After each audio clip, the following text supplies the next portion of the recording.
Welcome back to my channel, and welcome back to Story Hour Sunday, where we are still reading The Wonderful Wizard of Oz.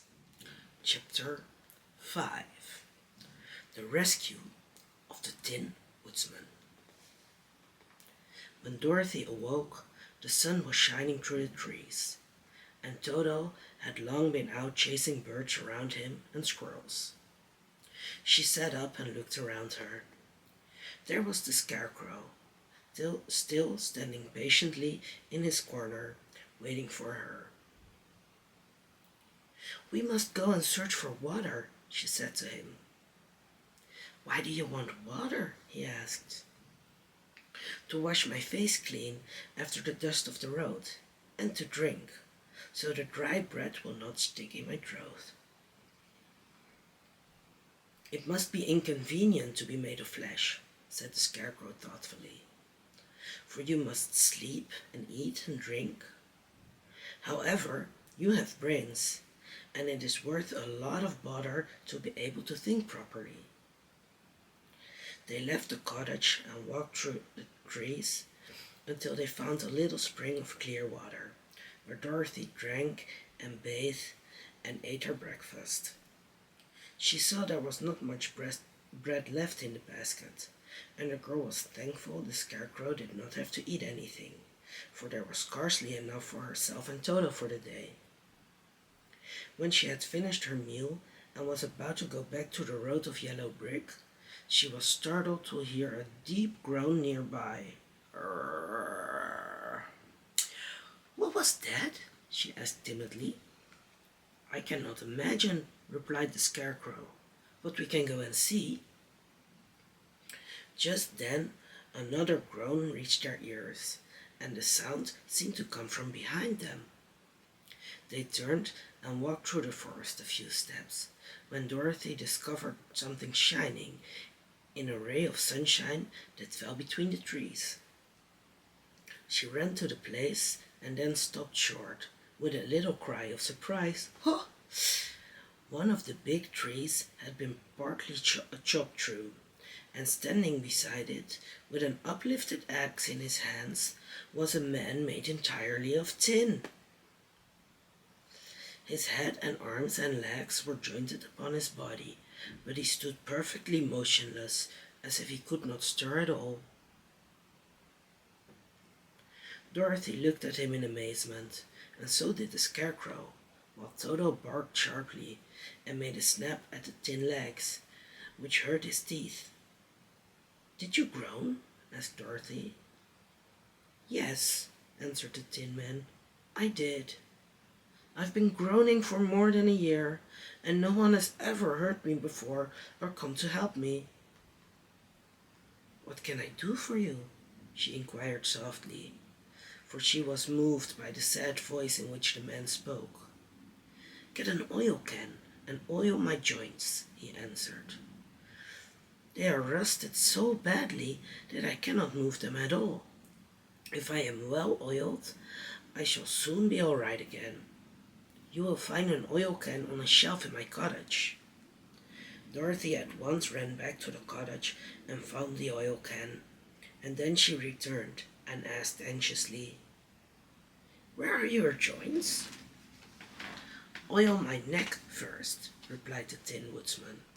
So she oiled it, and it was quite badly rusted. The Scarecrow took hold of the tin head and moved it gently from side to side until it worked freely.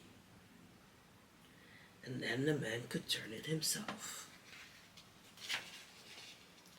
"Now, oil the joints in my arms," he said, and Dorothy oiled them, and the Scarecrow bent them carefully until they were quite free from rust and as good as new. The Tin Woodman gave a sigh of satisfaction and lowered his axe, which he leaned against the tree. "This is a great comfort," he said. "I have been holding that axe in the air ever since I rusted, and I am glad to be able to put it down at last. Now, if you will oil the joints of my legs, I shall be all right once more." So they oiled his legs until he could move them freely, and he thanked them again and again for his release, for he seemed a very polite creature and very grateful. I might have stood here always if you had not come along, he said. So you have certainly saved my life. How did you happen to be here? We are on our way to the Emerald City to see the Great Oz, she answered, and we stopped at your cottage to pass the night. Why do you wish to see Oz? He asked. I want him to send me back to Kansas, and the Scarecrow wants him to put a few brains into his head, she replied. The Tin Woodman appeared to think deeply for a moment, then said, Do you suppose Oz could give me a heart? Why, I guess so, Dorothy answered. It would be as easy as to give the Scarecrow brains. True, the Tin Woodman returned. So, if you will allow me to join your party, I will also go to the Emerald City and ask Oz to help me. Come along, said the Scarecrow heartily, and Dorothy added that she would be pleased to have his company. So the Tin Woodman shouldered his axe, and they all passed through the forest until they came to the road that was paved with yellow brick. The Tin Woodman had asked Dorothy to put the oil can in her basket, for, he said, if I should get caught in the rain and rust again, I would need the oil can badly. It was a bit of good luck to have their new comrade join the party, for soon after they had begun their journey again, they came to a place where the trees and branches grew so thick over the road that the travelers could not pass. But the Tin Woodman set to work with his axe and chopped so well that soon he cleared the passage for the entire party. Dorothy was thinking so earnestly as they walked along that she did not notice when the Scarecrow stumbled into a hole and rolled over to the side of the road. Indeed, he was obliged to call to her to help him up again. Why didn't you walk around the hole? Asked the Tin Woodman. I don't know enough, replied the Scarecrow cheerfully. My head is stuffed with straw, you know, and that is why I'm going to Oz to ask him for some brains. Oh, I see, said the Tin Woodman. But, after all, brains are not the best thing in the world. Have you any? Inquired the Scarecrow.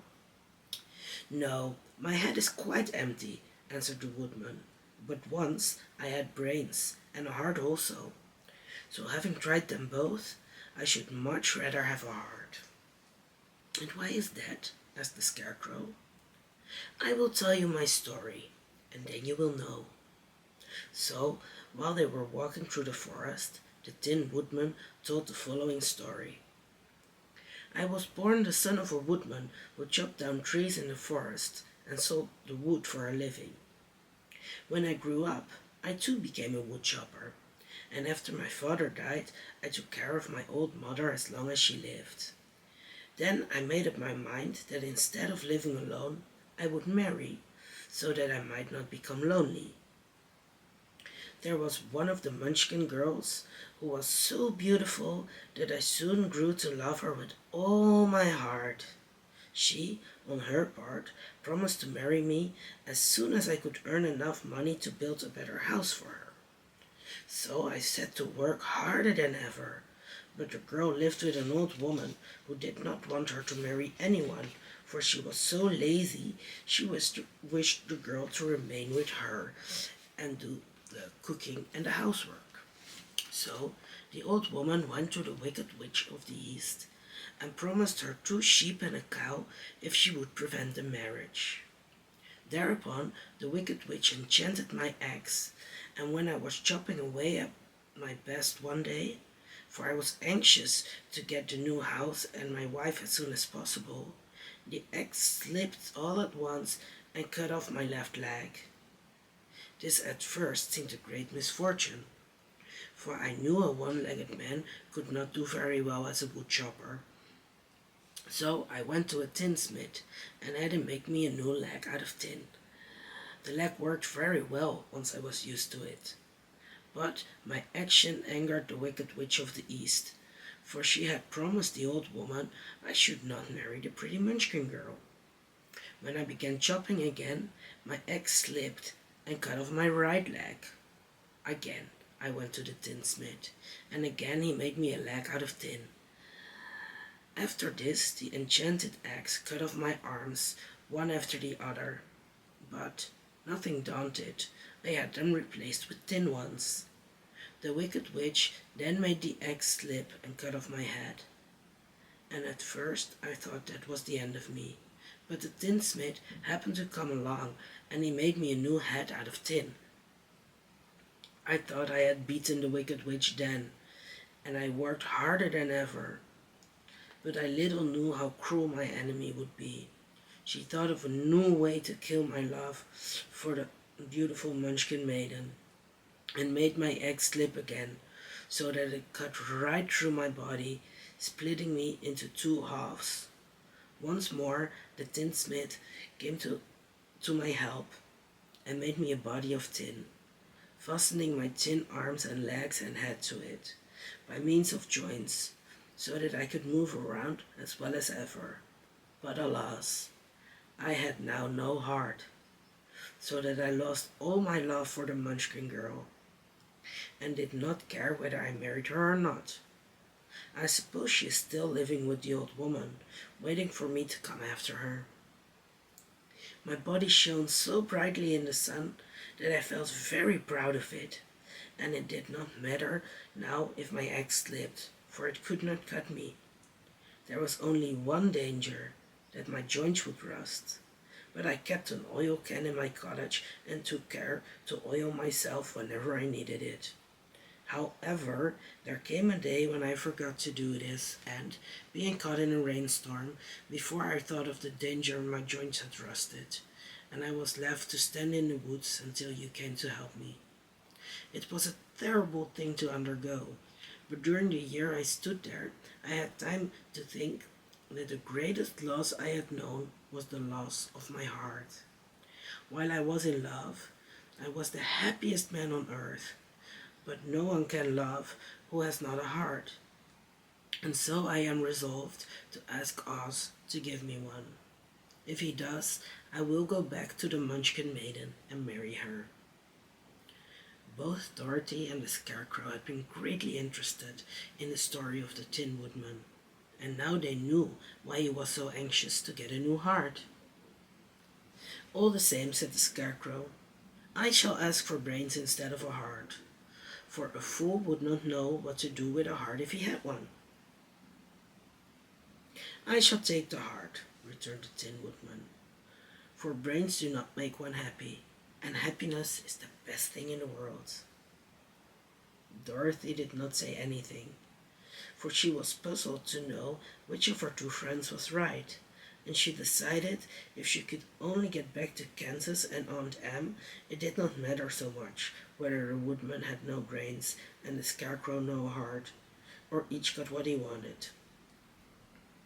What worried her most was that the bread was nearly gone, and another meal for herself and Toto would empty the basket. To be sure, neither the Woodman nor the Scarecrow ever ate anything, but she was not made of tin nor straw, and could not live unless she was fed. Chapter 6. The Cowardly Lion. All this time, Dorothy and her companions had been walking through the thick woods. The road was still paved with yellow brick, but these were much covered by dried branches and dead leaves from the trees, and the walking was not at all good. There were few birds in this part of the forest, for birds love the open country where there is plenty of sunshine. But now and then there came a deep growl from some wild animal hidden among the trees. These sounds made the little girl's heart beat fast, for she did not know what made them. But Toto knew, and he walked close to Dorothy's side, and did not even bark in return. How long will it be, the child asked of the Tin Woodman, before we are out of the forest? I cannot tell, was the answer, for I have never been to the Emerald City, but my father went there once when I was a boy, and he said it was a long journey through a dangerous country. Although nearer to the city where Oz dwells, the country is beautiful. But I am not afraid. So long as I have my oil can, and nothing can hurt the scarecrow, while you bear upon your forehead the mark of the good witch's kiss, and that will protect you from harm. But Toto, said the girl anxiously, what will protect him? We must protect him ourselves if he is in danger, replied the Tin Woodman. Just as he spoke, there came from the forest a terrible roar, and the next moment a great lion bounded into the road. With one blow of his paw, he sent the scarecrow spinning over and over to the edge of the road. And then he struck the Tin Woodman with his sharp claws. But, to the lion's surprise, he could make no impression on the tin, although the woodman fell over in the road and lay still. Little Toto, now that he had an enemy to face, ran barking toward the lion, and the great beast had opened his mouth to bite the dog, when Dorothy, fearing Toto would be killed, and heedless of danger, rushed forward and slapped the lion upon his nose as hard as she could, while she cried out, "Don't you dare to bite Toto! You ought to be ashamed of yourself! A big beast like you to bite a poor little dog!" "I didn't bite him," said the lion, as he rubbed his nose with its paw, where Dorothy had hit it. "No, but you tried to," she retorted. "You are nothing but a big coward." "I know it," said the lion, hanging his head in shame. "I've always known it, but how can I help it?" "I don't know, I'm sure. To think of your striking a stuffed man like the poor scarecrow." "Is he stuffed?" asked the lion in surprise, as he watched her pick up the scarecrow and set him upon his feet, while she patted him into shape again. "Of course he's stuffed," replied Dorothy, who was still angry. "That's why he went over so easily," remarked the lion. "It astonished me to see him roar around so. Is the other one stuffed also?" "No," said Dorothy. "He is made of tin." And she helped the woodman up again. "That's why he nearly blunted my claws," said the lion. "When they scratched against the tin, it made a cold shiver run down my back." "What is that little animal you are so tender of?" "He is my dog, Toto," answered Dorothy. "Is he made of tin or stuffed?" asked the lion. "Neither. He's a meat dog," said the girl. "Oh, he's a curious animal and seems remarkably small now that I look at him. No one would think of biting such a little thing, except a coward like me," continued the lion sadly. "What makes you a coward?" asked Dorothy, looking at the great beast in wonder, for he was as big as a small horse. "It's a mystery," replied the lion. "I suppose I was born that way. All the other animals in the forest naturally accept me to be brave, for the lion is everywhere thought to be king of the beasts. I learned that if I roared very loudly, every living thing was frightened and got out of my way. Whenever I've met a man, I've been awfully scared, but I just roared at him, and he has always run away as fast as he could go. If the elephants and the tigers and the bears had ever tried to fight me, I should have run myself. I'm such a coward. But just as soon as they hear me roar, they all try to get away from me, and of course I let them go." But that isn't right. The king of beasts shouldn't be a coward, said the scarecrow. I know it, returned the lion, wiping a tear from his eye with the tip of his tail. It is my great sorrow, and makes my life very unhappy. But whenever there is danger, my heart begins to beat fast. Perhaps you have heart disease, said the Tin Woodman. It may be, said the lion. If you have, continued the woodman, you ought to be glad, for it proves you have a heart. For my part, I have no heart, so I cannot have heart disease. Perhaps, said the lion thoughtfully, if I had no heart, I should not be a coward. Have you brains? Asked the scarecrow. I suppose so. I've never looked to see, replied the lion. I am going to the great Oz to ask him to give me some, remarked the scarecrow, for my head is stuffed with straw. And I am going to ask him to give me a heart, said the woodman. And I am going to ask him to send Toto and me back to Kansas, added Dorothy. Do you think Oz could give me courage? Asked the cowardly lion. Just as easily as he could give me brains, said the scarecrow. Or give me a heart, said the Tin Woodman. Or send me back to Kansas, said Dorothy. Then, if you don't mind, I'll go with you, said the lion, for my life is simply unbearable without a bit of courage. You will be very welcome, answered Dorothy, for you will help to keep away the other wild beasts.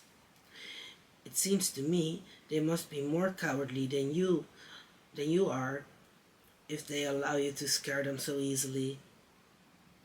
They really are, said the lion, but that doesn't make me any braver, and as long as I know myself to be a coward, I shall be unhappy.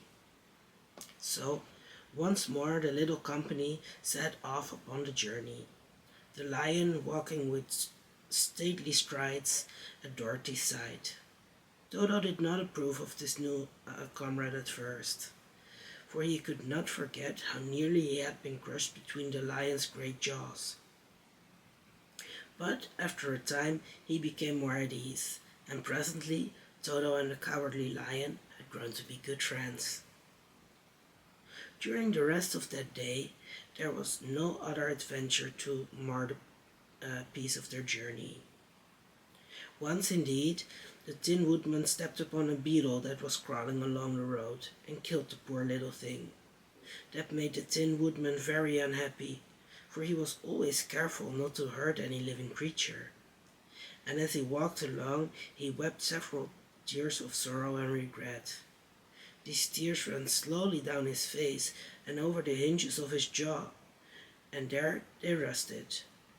When Dorothy presently asked him a question, the Tin Woodman could not open his mouth, for his jaws were tightly rusted together. He became greatly frightened at this, and made many motions to Dorothy to relieve him, which she could not understand. The lion was also puzzled to know what was wrong, but the scarecrow seized the oil can from Dorothy's basket and oiled the woodman's jaws, so that after a few moments he could talk as well as before.